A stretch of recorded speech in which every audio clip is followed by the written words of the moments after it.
สบายดีพอๆกับบ่าวไส้คือเก่าเนาะมื้อนี้บ่าวไส้สิมาถามพระเอกตัวจริงอีกแล้วพี่น้องเนาะเสร็จจากให้จากห้าเนาะเพิ่นแล้วเมื่อวานนี่เนาะด้วยความเพิ่นห่วงรถและรักษารถอย่างดีพี่น้องเนาะเดี๋ยวสิมาถามเพิ่นเลยเนาะสบายดีสบายดีขอยอยากถามบ่าวตูนนี่เจ้าดำหน้าแล้วเหรอบ่ดำแล้วมื้อวานนี่บ่แม่นเจ้าเฮ็ดสดนี่เซ็ตรถจังซี่เนี่ยเจ้าล้างบ่หรือเฮารักษามันเออหลังจากแล้วหน้าแล้วก็ล้างไว้นะพวกดินขี้ดอนนี่มันเคาะตามนี่ยันมันขึ้นสนิมขึ้นขี้เมียงนะโอ้พี่น้องเนาะคือจากปากบ่าวตูนพี่น้องเนาะเนี่ยจากรถนี่เฉพาะเจ้าใช้ได้หลายปีเนาะแม่นถ้าเฮารักษาสิมีทน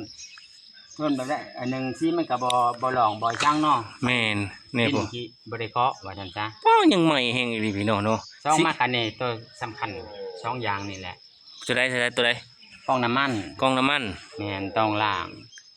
ตัวล้างทุกเทื่อบ่ที่จะเสร็จดำหน้าแม่นล้างทุกเทื่อกับไสนี่กับกองอากาศนี่กองอากาศสำคัญที่สุดตัวนี้สิไปทำลายแวนลูกสูบปอกสูบ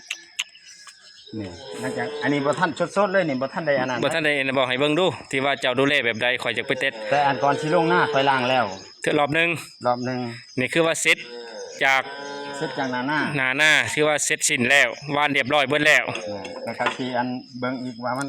คงค่อยล้างดูบ่จักอันนั้นไปได้โอ้พี่น้องเบิ่งเลยพี่น้องล้างสิลงหน้านี่ป้ายังแต่มันก็ยังมีอยู่ดอกมันดูดเข้าโอ้นี่บ่ดำๆนี่บ่เศษดำๆนี่พี่น้องนี่เนาะนี่คือว่านี่ขาวนี่ดำนี่คือกองอากาศบ่กองอากาศมันเป็นอีหยังอยู่นี่มันก็สิกองอากาศพวกลูกสูบมันดูดเข้าเด้โอ้คือมีน้ำมันเครื่องอยู่เนี่ยต้องใช้น้ำมันใช้เวลามันดูดเข้าไปแล้วก็ให้มันน้ำมันมันเกาะตามน้ำมันเครื่องโอ้เฮามีสิทธิ์เปลี่ยนได้บ่นี่เปลี่ยนได้ทำง่ายๆยันมาเนี่ยโอ้ของยันมาถอดเลยบ่บ่มีปัญหาอีหยังซะตัวนี้นี่เจ้าเลียล้างเล็บๆๆนี่นะนี่โอ้อันนี้ค่อยแกะเบิ่งว่ารังผึ้งมันบ่น้ำมันน่ะนะบ่น้ำคือรังผึ้งบ่แม่นว่ามันตันบ่คำตันค่อยก็สิซีดน้ำเข้าไปโอ้เอาสแปรงวันเฮากับแปรงสีฟันแม่นเฮาบ่มีท่านสมัยเนาะแนมให้มันเป็นช่องช็อตเบื้องนั้นน่ะนะอ๋อมันซอดบ่น่ะโอ้ซอดอีหลีพี่น้องเนาะเพื่อว่าให้พัดลมมันเป่ามันโล่งเลยว่าซั่นจ้ะโอ้นี่คือเครื่องยันมาเนาะที่ของเจ้าใส่มาระยะ25ปีแม่น25มัน25ปีป้าที่พี่น้องพี่นี่แหละเพิ่นดูแลจะเพิ่นก็เฮียนสูงอยู่เลยพี่น้องเพิ่นเฮียนจบจากสร้างนี่แหละสร้างซ่อมอันนี้ได้พี่น้องเพิ่นเรียนอยู่ไทยจักปีนะอยู่ไทยบ่ได้ว่าเฮียนเอาไว้เป็นลูกน้องเท่านั้นแหละก็สมว่าซ้ำเฮียนแล้วไปเป็นลูกน้องก็ได้ลูกมือก็ซ้ำเฮียนนั่นแหละ4 ปีที่ได้อาชีพมาคือซ่อมรถไถนาเป็นได้เพิ่นน่ะแม่นความจริงอยู่ไทยเขาซ่อมรถใหญ่ดอกรถใหญ่บ่รถไทยนี่ที่เฮียนอยู่บ้านเฮานี่แหละโอ้อยู่ไทยจะเรียนรถยังนะรถกระบะนี่แหละวิโก้พวกนี้บ่อิซุพุ่นเนาะเดี๋ยวจังน้อยข่อยได้จะให้เจ้ามาเบิ่งให้เด้อรถใหญ่ได้นี่พี่น้องจากเพิ่นอาชีพคือว่าเฮียนสร้างมาแต่วัยรุ่นเนาะประสบการณ์เพิ่นหลายได้เฮียนจากอยู่ลาวก็จักปีอยู่ลาวนะอยู่ลาวโอ้ได้เลย10 ปีเฮียนนั่นได้ไปเลยโอ้ไปเลยสมมุติ2ตัวไซจะเป็นเบิดบ่ก็ได้อยู่รถไถนาเดินตามนี่ก็ได้อยู่โอ้เจ้านี่เก่งว่ะเนาะไปเรียนอยู่ไทยก็4 ปีแม่นบ่แม่นโอ้4 ปีพี่น้องเนาะจากบ่าวตูนนี่เนาะเพิ่นเป็นสร้างเด้พี่น้องแท้จริงเนี่ยเพิ่นเรียนจบจากสร้างได้แต่ว่าเพิ่นบ่มีทุนมีห้อนพอจะได้สร้างแบบยังอู่ของตัวเองเนาะเอาง่ายๆเนาะเป็นห้านตัวเองนี่เล็กน้อยแต่ว่ายังทุนบ่มีเรียนจบได้ปุ๊บเพิ่นมีครอบครัวเลยเด้พี่น้องเนาะก็สมมุตินี่เพิ่นก็มีอยู่ห้านน้อยๆแต่ว่าพอได้แก้คัดเงิน10เงิน20แต่ละมื้อเนาะแต่ว่าช่วงนี้เพิ่นเฮ็ดหน้าคือพี่น้องเพิ่นก็คือจังซี่ละจากเสร็จนะฮะเพิ่นก็มาล้างรถเพิ่นเสร็จรถที่หม่องกองบ่กองน้ำมันบ่จังซี่เนาะไล่กองอากาศออกจากที่ว่าฝุ่นที่ว่าขี้ตอกขี้ตมเนาะขี้โคลนเข้าหันเนาะนี่แหละพี่น้องเวลาเฮาใส่อันนั้นการนี้มันเขียนบอก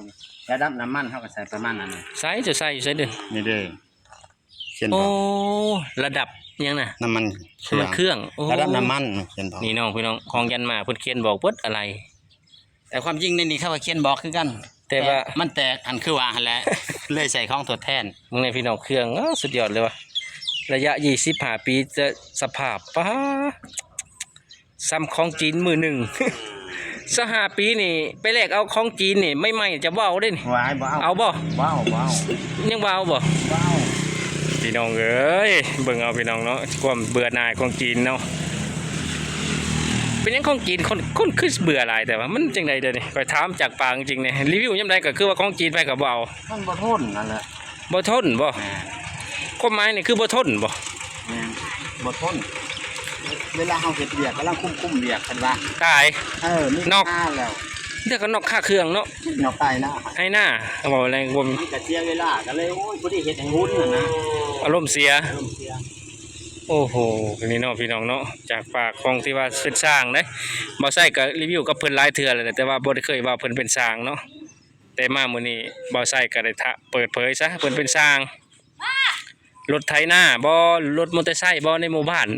แต่ว่าเพิ่นอยากเปิดร้านของตัวเอง แต่ยัง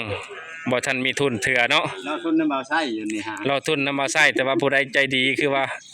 FC บ่เพิ่นว่าเนาะมีใจดีอยากมาให้ตั้งร้านแบบว่าคล้ายๆว่า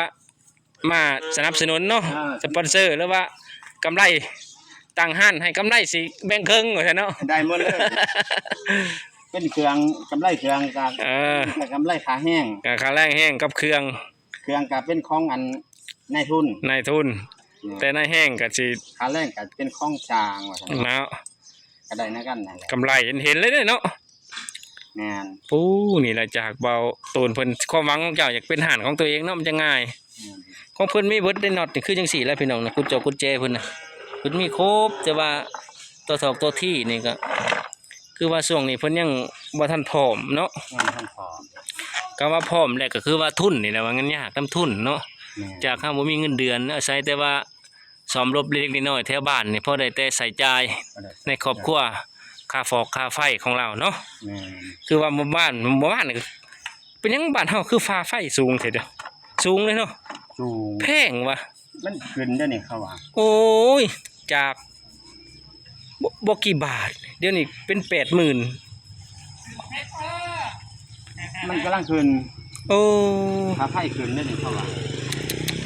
ข่อยก็ตกใจแล้วจะบ่อยากกล้าใส่แค่ใส่พัดลม2ตัวนึงได้เงินข่อยยังเกือบแสนเลย โอ้ กับตู้เย็นตัวนี้ บ่ เป็นพี่น้องเนาะก็ถือว่าแพงจะคือว่าขึ้นแฮงเอาเนาะ แพงผลิตไฟแท้ๆยังแพงเนาะ ฉะนั้นต้นฉบับเลยนี่ขายไฟฟ้าให้ประเทศอื่นจะมาเก็บแต่นำประชาชนนี่แพงโอ้ยตายแล้วจังซี่เนาะจังซี่ค่าแรงก็บ่มีจังซี่มาเก็บค่าไฟแพงๆก็ตายแล้ว ต้นฉบับขายฟืนไฟให้ประเทศไทยเนาะแต่ค่าไฟเปิดมาเก็บที่น้ำเฮาเปิดแพงเด้อเท่โอ้เบาเรื่องรถไปฮอดไฟฟ้าแล้วบัดนี้ พี่น้องเนาะนี่คือนี่ละสร้างประจำบ้านว่าไงรถมีปัญหากับมาหาเพิ่นเนาะเดี๋ยว ได้ มื้อใดสิว่างๆไปรีวิวห้านเนาะรีวิวห้านซ่อมได้ไหมของเจ้านี่นะ ได้ ว่างๆเนาะมื้อใดว่างๆสะดวกนี่แหละพี่น้องนะคือชีวิตของคนลาวสร้างแบบบ้านนอก แต่ว่าความมาตรฐานก็ถือว่าเกือบเกรด A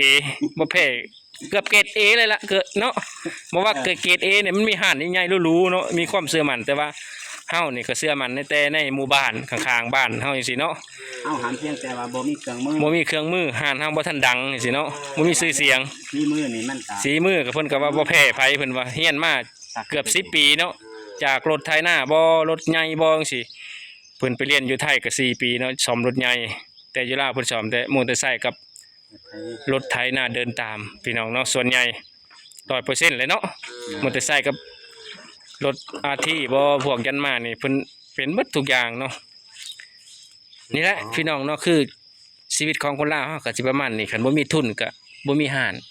เนาะสิเฮ็ดแบบบ่แม่นของน้อยๆเนาะบ่ตูนเนาะลงทุนอย่างน้อยก็ 4-50,000 บาท คุณแล้ว จังสิว่ามีร้านน้อยได้ พันน้อยๆพันโมคิดนี่พันเมื่อแล้ว ส่วนใหญ่บ่ว่าเบิดคือไทยเนาะส่วนใหญ่บ้านเฮาบ่ฮู้จักกันเเดี๋ยวมาให้ก็ จะมาให้ แล้วเลยก็บ่แม่นแล้วเลยหึงๆยังได้นะ ยังไง มันผัดบ่ต่อเนื่องกับ เฮาสิ เครื่องมาพันเขาใจโชด แม่น ผัดหมู่ผัดมาเส้นหมู่นี่แหละย้อนว่าหมู่ผัดมาเส้นหมู่บ้านเองนะคันบ้านอื่นก็ใครแน่นั่นแหละพี่น้องเนาะนี่แหละชีวิตของคนลาวก็สิประมาณนี้เนาะเสร็จจากให้จากหน้าก็สิล้างเครื่องไว้ก่อนพี่น้องเนาะกลัวสนิมขึ้นก็สิประมาณนี้เนาะบ่ใส่กับบ่ตุยจบคลิปไปเพียงส่ำนี้กลับมาว่าสำบายดี มาดี